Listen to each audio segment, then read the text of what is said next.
years ago, as a young surgeon, I sailed across the western Atlantic to the coast of Labrador in the hope that I might be of some service to the seamen who ply their calling in those dangerous waters.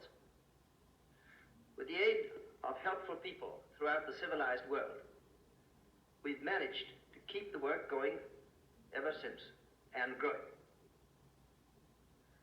Amongst those whose devotion and help in the promotion of relief work in Labrador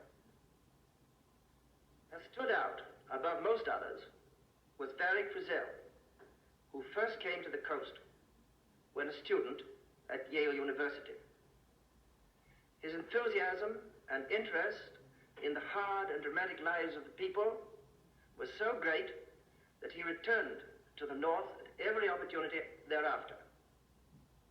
Gallant and unselfish himself, and earnestly desiring to be of service, he decided that he could best help by showing the rest of the world the people's dramatic struggle for existence. And so it was that it became his greatest ambition to create a motion picture portraying the people and country in truthful detail. After several years of preliminary personal work, he was able to bring to the North with him a technical group capable of picturing and recording this life in the form of the motion picture which you're about to see. After previewing it, I can vouch for its authenticity. I'm proud to see the lives of my friends thus depicted in this dramatic and authentic manner.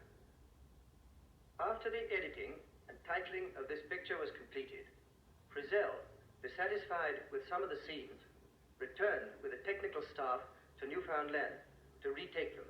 The newspapers of the world, on March the 17th, blazoned the result.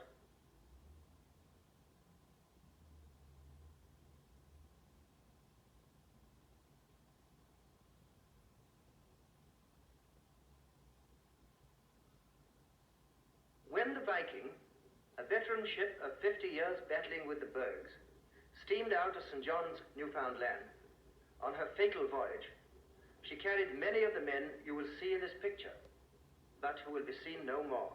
Viking Frizzell, the leader who wrote this story,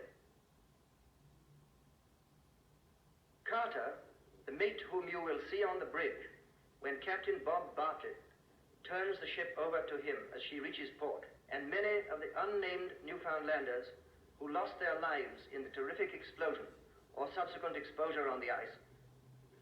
What caused the tragedy of the Viking?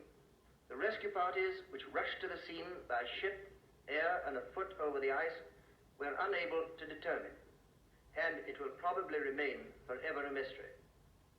Her captain was a careful master whose precautions for the safety of his ship had always been successful. Every sealing ship carries explosives to blast the ice in which she is often jammed. You will see this done. Nevertheless, an explosion that was heard ashore many miles away tore the ship asunder.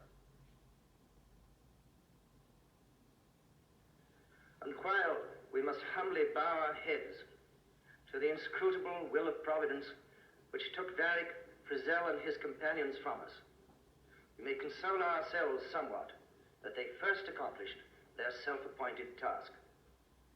We hope and trust that you will find this, their picture, a worthy memorial.